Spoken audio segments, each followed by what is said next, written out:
Assalamualaikum warahmatullahi wabarakatuh. Waalaikumsalam. Alhamdulillahirabbil alamin wassalatu wassalam ala Rasulillahi wa ba'd. Eh, yang sama-sama kita hormati eh, Bapak Dr. Ahmad Mujahid, teman-teman sekalian yang sama-sama bahagia. Alhamdulillah pada kesempatan yang berbahagia ini kita sepatutnya bersyukur pada Allah Subhanahu wa taala karena pada pagi hari ini alhamdulillah kita pada sehat-sehat semua, pada segar-segar semua untuk melanjutkan perkuliahan kita ya. Baik, karena hari ini yang presentasi adalah saya, ya, tapi tentu saja saya pertama-tama saya mengucapkan permohonan maaf yang sebesar-besarnya karena eh, dalam pemilihan judul kemarin itu sebenarnya saya memilih judul yang produksi dalam perspektif Al-Quran, tetapi nyatanya ternyata tidak ada yang memilih nomor 2 motif-motif ekonomi dalam perspektif Al-Quran. Nanti tadi pagi setelah kita diskusi bahwa siapa yang presentasi, ternyata tidak ada yang presentasi. Jadi eh, alhamdulillah saya berusaha untuk mencari materinya dan ya meskipun sangat sederhana dan sangat terbatas sekali, tetapi insya Allah sudah bisa mewakili dan sudah bisa melanjutkan perkuliahan kita pada hari ini. Ya, baik, langsung saja saya akan share materi dari saya hari ini, yaitu adalah motif-motif dalam ekonomi dalam perspektif Al-Quran. Ya, nah sebenarnya ini adalah merupakan combine dari motif-motif ekonomi yang kita temukan di dalam literatur-literatur ekonomi. Ya, jadi kemudian saya berusaha untuk kira-kira apa yang kita melihat di dalam Al-Quran, ternyata bahwa memang ternyata ada juga yang membincangkan meskipun secara tidak langsung, namun kalau kita menganalisis secara mendalam maka sebenarnya makna dan nilai yang ada di dalam Al-Quran bahwa seperti inilah motif-motif ekonomi yang ada di dalam Al-Quran itu.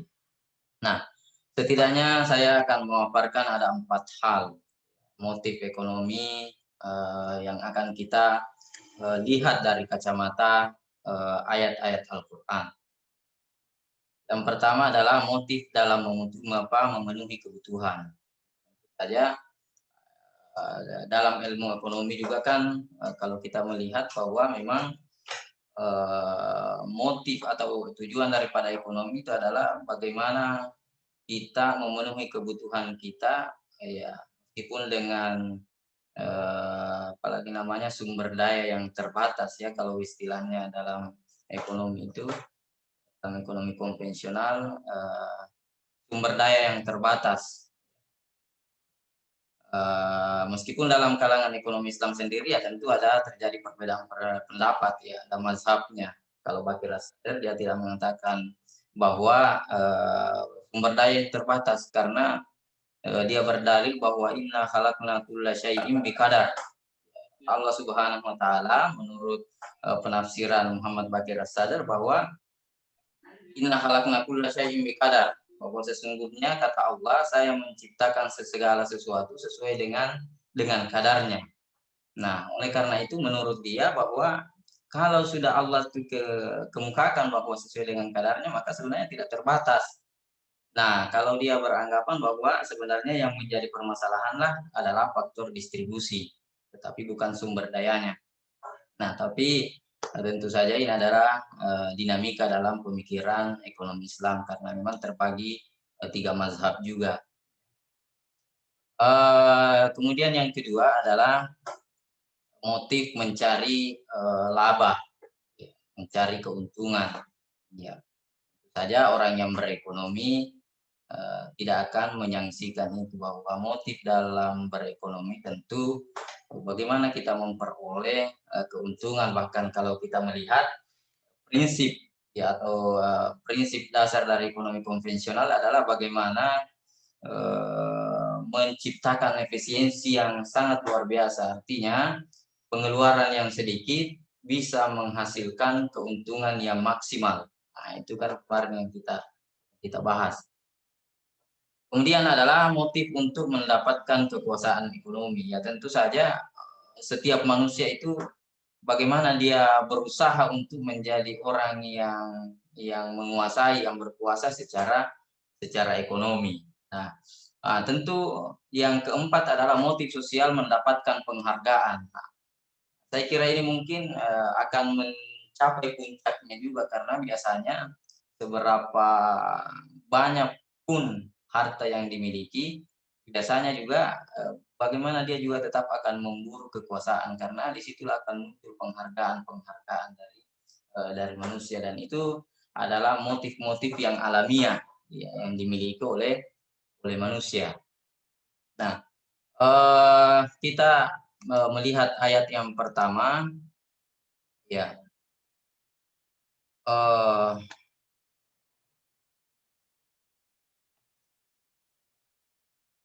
Ya, ayat yang pertama ini motif untuk memenuhi kebutuhan. Ya. Nah, kalau kita melihat untuk memenuhi kebutuhan, maka yang paling pertama kita bicarakan adalah kebutuhan primer. Ya. Kalau kebutuhan primer berarti kita akan berbicara tentang kebutuhan pokok, ya, makan, minum, ya, dan itu kita temukan di dalam Al-Quran, bunyinya auzubillahi minasyaitonirrajim, bismillahirrahmanirrahim. Ya ayyuhan nasu kulu mimma fil ardi halalan thayyiba wa la tattabi'u khutuwatis syaitan innahu lakum aduwwum mubin. Terjemahnya adalah ya ayyuhan nas. Ya, langsung Allah Subhanahu wa taala berbincang sebenarnya ini, menyeru kepada seluruh manusia. Ya, jadi bukan ya ayyuhallazina amanu, tetapi ya ayyuhan nas, wahai sekalian manusia, seluruh manusia. Kulu mimma fil ardi, ya, makanlah apa yang ada di bumi. Ya. Makanlah apa yang ada di bumi, kata Allah Subhanahu wa taala. Nah, ini menunjukkan bahwa salah satu memang bagaimana manusia hidupnya atau motifnya di dalam kehidupan kita di dunia ini adalah bagaimana dia memenuhi kebutuhannya, yaitu kebutuhan primer yang pertama kali, yaitu adalah makan dan minum. Ya. Nah, bisa juga mungkin kita artikan ini kulu mimma fil ardi adalah bisniskanlah, ya, bisniskanlah apa yang ada di bumi. Ya, kalau kita luas maknanya ya, ya, halalan, ya, tentu saja secara halal. Ya, jadi, nah, ada dua hal yang perlu kita cermati kalau di dalam Al-Quran ini, bahwa di dalam memenuhi kebutuhan kita itu kita tidak sebebas-bebasnya, tetapi ada koridor-koridor, ada rambu-rambu yang harus kita lalui. Itu yang pertama adalah halalan. Jadi kita membisniskan sesuatu, kita memakan sesuatu, kita meminum sesuatu, maka pertama kali yang harus kita lihat adalah unsur kehalalannya. Apakah yang kita akan konsumsi, apakah yang kita akan makan itu adalah halalan thayyibah, halal. Ya. Kemudian yang kedua adalah, nah, halal ini kan tentu saja kalau di dalam hadis itu, kalau di dalam memperoleh harta itu ada 3 faktor yang harus diperhatikan.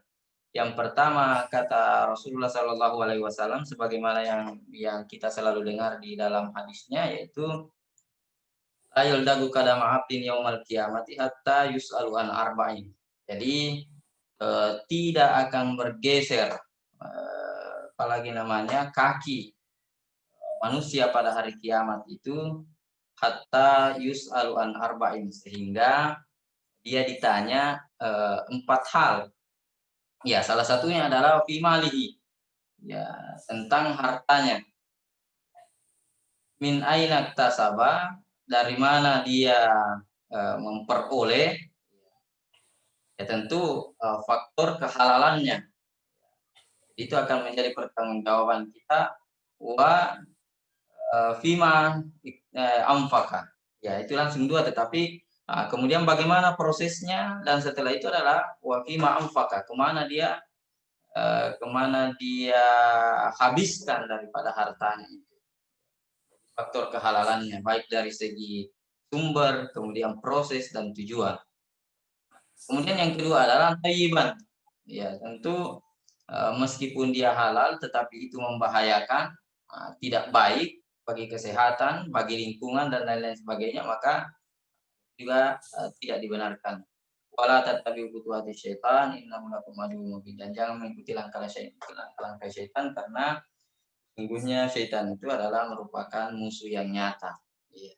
Jadi ini yang pertama, bahwa bagaimana manusia untuk memenuhi kebutuhannya. Nah, kalau kita lihat motif memenuhi kebutuhan itu adalah tindakan manusia yang didorong oleh hasrat ingin memenuhi kebutuhan untuk mempertahankan ya kelangsungan hidupnya.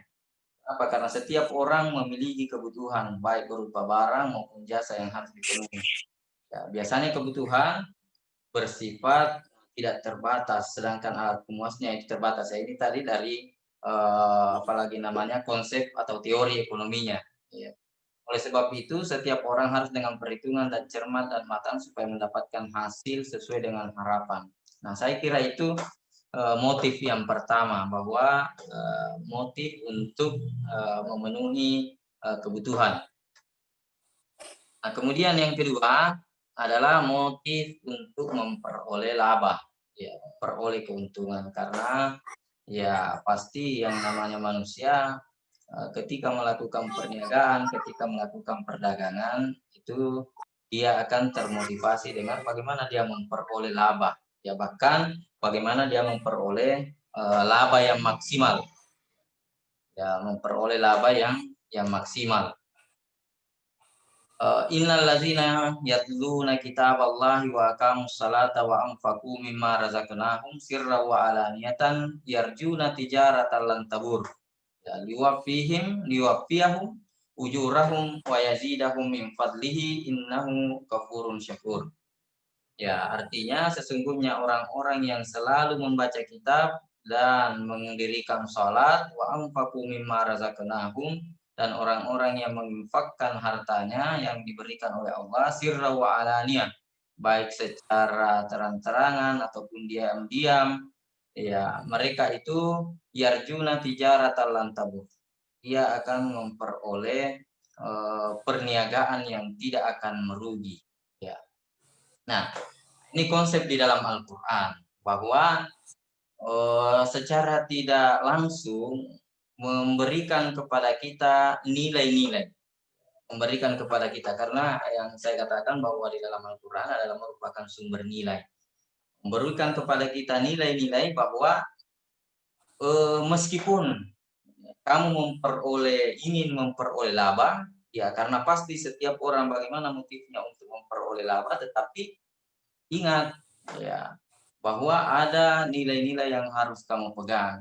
Ya, kalau kita melihat di sini sebenarnya secara tidak langsung, ya yatluna kitab Allah, membaca kitab-kitab Allah. Artinya berarti kalau begitu kita melihat orang-orang yang beriman ini akan selalu berpedoman di dalam Al-Quran dan di dalam hadis, di dalam melakukan kegiatan aktivitas ekonominya. Sehingga apa? Perniagaannya itu tidak menjadi merugi. Ya. Bisa jadi dalam konsep Al-Quran, orang melakukan perniagaan dia untung secara materi, tetapi dia akan rugi secara spiritual, secara religius. Kenapa? Karena mungkin dari bagaimana dia melaksanakan perniagaannya itu tidak benar, ya bagaimana dia melakukan kecurangan, bagaimana dia melakukan eksploitasi, bagaimana dia melakukan kezaliman. Nah, meskipun dia memperoleh materi, tetapi itu masih belum dikatakan sebagai orang yang apalagi namanya falah, orang yang beruntung. Nah, kenapa? Karena tijaratan lan tabur itu harus memenuhi kriteria-kriteria di dalam Al-Quran. Wafiyahum ujurahum, agar Allah menyempurnakan kepada mereka pahala mereka. Jadi konsep itu adalah bagaimana keimanan kita kepada Allah Subhanahu wa taala itu harus senantiasa kita sertai dengan kegiatan aktivitas ekonomi. Sebagaimana juga yang saya kira ada kaitannya dengan prinsip-prinsip ekonomi yang telah kita bahas pada minggu yang lalu. Ini saya kira terkait dengan motif laba. Nah, ini kalau kita lihat dari ekonominya bahwa memperoleh laba adalah segala sesuatu yang mendorong manusia melakukan tindakan ekonomi untuk mendapatkan laba. Ya. Orang memenuhi kebutuhan hidupnya dilatar belakangi oleh motif atau harapan untuk mendapatkan keuntungan. Ya. Motif ini merupakan dorongan yang timbul dengan tujuan untuk memperoleh tambahan manfaat, baik berupa uang, nah itu yang saya sebutkan tadi, materi. Dengan mendapatkan keuntungan diharapkan kekayaan seorang dapat bertambah dan ia dapat mempertahankan kelangsungan hidupnya secara baik. Tentu saja Islam atau Al-Quran sangat mengetahui motif daripada manusia ini, dan kemudian bagaimana dia mengarahkan bahwa seperti inilah sehingga kamu tidak merugi baik di dunia maupun di akhirat. Jadi mendapatkan keuntungan secara materi dan mendapatkan keuntungan yang tidak bersifat materi, yaitu kemenangan yang atau pahala yang diberikan oleh Allah Subhanahu wa taala. Ya, saya kira ini pendapat dari ulama tentang ini, apalagi namanya perniagaan yang paling agung. Ya. Kalau di dalam pendapatnya itu adalah mencari Allah Subhanahu wa taala, berarti motif ekonomi bagaimana mencari keuntungan, tentu saja tujuannya adalah bagaimana mencari keridaan Allah Subhanahu wa taala, dan tentu disertai dengan niat yang baik. Kemudian selanjutnya adalah motif untuk memperoleh kekuasaan ekonomi. Ya, jadi manusia akan selalu mencari bagaimana dia mengumpulkan harta sebanyak-banyaknya. Ya, bahkan di dalam Al-Quran, dan saya minta maaf ini seharusnya saya masukkan di sini, ya alhaqumut takasur hatta zurtumul maqabir. Pasti kalian akan berlomba-lomba untuk memperbanyak, untuk bagaimana membesarkan, memperbanyak harta kalian sampai kalian masuk ke dalam liang kubur. Nah, itu kata Allah Subhanahu wa taala. Jadi memang manusia pasti seperti itu. Nah, tapi saya mengutip di ayat yang lain ini, kalau tidak salah di surah An-Nisa ini, zuyyina linnasi hubbus syahawati minan nisa. Ya, bahwasanya manusia itu akan senantiasa dibayang-bayangi, dia akan merasa indah. Ya, dengan apa? Hubbus syahawat. Ya, dia akan bagaimana kecintaannya terhadap syahwat, ya minan nisa, itu dari perempuan tentu saja ya. Jadi ya kalau kita melihat dalam sejarah, meskipun kondisi sekarang sudah tidak berlaku, ya bagaimana mereka beristri dengan istri yang sangat banyak, berbangga-bangga dengan banyaknya istri mereka, bagaimana banyaknya selir mereka. Nah itu adalah merupakan gambaran, ya. Wal banina, ya orang juga akan berlomba-lomba bagaimana agar supaya anak-anaknya ini ya, akan berbangga-bangga dengan anaknya, sehingga biasanya mereka memperbanyak anaknya dan menjadikan mereka sebagai orang-orang yang sukses. Falkanatiril muqantarati minaz zahabi wal fiddah. Ya, begitu pula harta yang banyak, ya minaz zahabi wal fiddah, dari emas dan perak, ya. Karena ini sudah menjadi bagian daripada ekonomi yang sangat tinggi pada waktu itu, yaitu az-zahab, yaitu emas dan perak. Jadi siapa yang memiliki emas, yang memiliki perak pada waktu itu, ya sebagai orang yang luar biasa, yang memiliki penguasaan ekonomi yang hebat, ya. Dan biasanya itu adalah dikuasai oleh para konglomerat dan para penguasa. Wal khairil musawwamati wal an'am wal hars. Ini juga dari segi binatang-binatang ternak dan sawaladan, ya itu yang dulu. Tetapi kalau kita kontekskan sekarang, maka mereka akan bagaimana berlomba-lomba untuk menjadi orang yang memiliki kendaraan yang super mewah. Nah, itu sudah menjadi tabiat, ya, memperoleh kekuasaan ekonomi, menjadi tabiat manusia bagaimana dia bisa menaklukkan itu dan merasa bangga dan merasa sukses ketika bisa memiliki semuanya itu. Nah, ini saya kira motif yang apalagi namanya yang ketiga adalah keinginan manusia yang sudah makmur, ya, tetapi masih melakukan tindakan ekonomi karena dorongan untuk memperoleh kekuasaan di berbagai kegiatan usaha dan dalam perekonomian. Jadi seperti itulah manusia, bahwa dia mendapatkan yang satu, dia pindah ke yang satu, ya istilahnya tidak cukup kalau cuma satu gunung, dua gunung, dia akan mengejar gunung yang ketiga. Ya. Itulah motif daripada manusia, dan itu sudah digambarkan di dalam Al-Quran. Ini juga, ya Dauda inna ja'alna ka khalifatan fil ardh fahkum bainan nasi bil haqqi wala tattabi'il hawa fayudillaka an sabilillah. Ya, innal ladzina yadilluna an sabilillahi lahum adzabun syadidun bima nasu yaumal hisab. Allah menyeru, ya, wahai Daud, sesungguhnya kami menjadikan kamu khalifah di muka bumi sebagai penguasa di muka bumi, maka berilah keputusan di antara manusia dengan adil dan jangan kamu mengikuti nafsu karena ia akan menyesatkan kamu dari jalan Allah. Nah, ini sebagai bentuk peringatan. Jadi meskipun tadi motif seperti itu, tetapi bagaimana Al-Quran memberikan kepada kita kontrol, boleh saja seperti itu, tetapi jangan lupa, ya, mengeluarkan zakatnya, melihat orang-orang di sekitar kita, dan lain-lain sebagainya. Kemudian yang terakhir adalah, tentu ini adalah motif ekonomi juga yang tertinggi, karena menjadi kebutuhan yang sangat juga untuk manusia. Ketika dia sudah memperoleh semua ini, dia tidak akan merasa puas sampai dia memperoleh penghargaan. Dan ini gambarannya ada di dalam Al-Quran, ya. Walaqad karramna bani adama wa hamalnahum fil barri wal bahri wa razaqnahum minat thayyibati wa faddalnahum ala katsirin mimman khalaqna tafdila. Dan sesungguhnya kami telah memuliakan anak-anak Adam. Ya, ini berarti memang kecenderungan manusia itu adalah bagaimana dia ingin menjadi orang yang mulia di antara sesama manusia.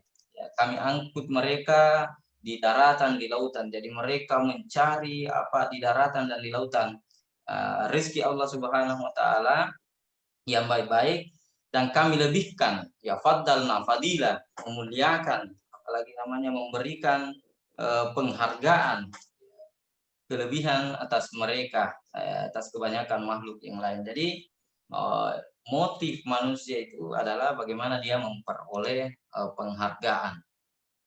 Ya, memperoleh penghargaan. Jadi dan ini sangat apalagi namanya kontekstual sekali. Ya.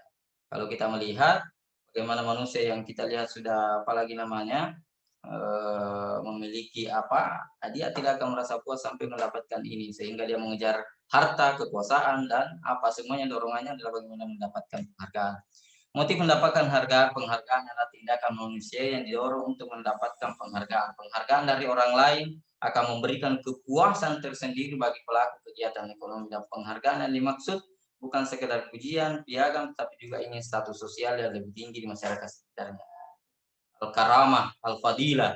Ya, makanya biasanya kalau para elit-elit, para penguasa-penguasa di Arab, ya kalau mereka dipanggil itu sahibul fadilah, sahibul sumu. Nah, itu sebagai bentuk penghargaan yang luar biasa pada mereka, dan mereka sangat senang untuk disanjung-sanjung.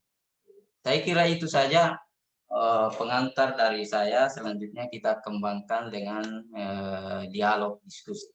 Assalamualaikum warahmatullahi wabarakatuh. Waalaikumsalam warahmatullahi wabarakatuh. Baik, kita buka tanya jawab. Silakan siapa yang ingin berpartisipasi untuk bertanya dan menanggapi. Mungkin Ibu Dian ya.